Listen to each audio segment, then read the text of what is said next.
দক্ষিণ রায়কে তো আমরা অনেকেই চিনি, সুন্দরবন অঞ্চলের বাঘের দেবতা।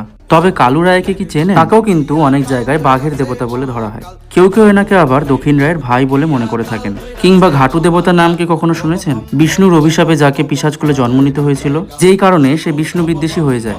আজ আমি কথা বলবো গোপেন্দ্র কৃষ্ণ বসুর লেখা বাংলার লৌকিক দেবতা বইটি নিয়ে। এই বইয়ের পাতায় পাতায় ছড়িয়ে রয়েছে কালু রায় এবং দক্ষিণ রায়ের মতো বাংলার আরো অনেক লৌকিক দেবদেবীর কথা, যেমন মাকাল ঠাকুর, পাঁচু ঠাকুর, বন বিবি, আটেশ্বর, জরাসুর, ওলাইচণ্ডী, ঢেলাইচণ্ডী, মুন্ডমূর্তি, বাবা ঠাকুর, অরাম, সাতবন, হারিঝি, বসন্ত রায়, রঙ্কিনী, টুসু, ভাদু, আরো নানান লৌকিক দেবদেবীর কথা, যাদের মধ্যে লুকিয়ে আছে মানুষের ভয়, বিশ্বাস আর বেঁচে থাকার লড়াই। কোথাও তারা রক্ষাকর্তা, কোথাও ভয়ের প্রতীক, আবার কোথাও তারা একেবারে আমাদের নিজের মানুষের মতো। গবেষণাধর্মী এই বইটিতে আপনারা দেখতে পাবেন প্রতিটি লৌকিক দেবতার স্থান ভেদে ভিন্ন ভিন্ন পরিচয়। এছাড়াও তাদের নৈবেদ্য এবং পুজোর পদ্ধতির সূক্ষ্ম পার্থক্যগুলো এই বইয়ে খুব সুন্দরভাবে তুলে ধরা হয়েছে। এই বইটা পড়তে পড়তে মনে হয় আমরা যেন ফিরে যাচ্ছি সেই বাংলায়, যেখানে দেবতারা শুধু মন্দিরে নন, জঙ্গল, নদী আর মানুষের প্রতিদিনের জীবনের মধ্যেই বাস করেন।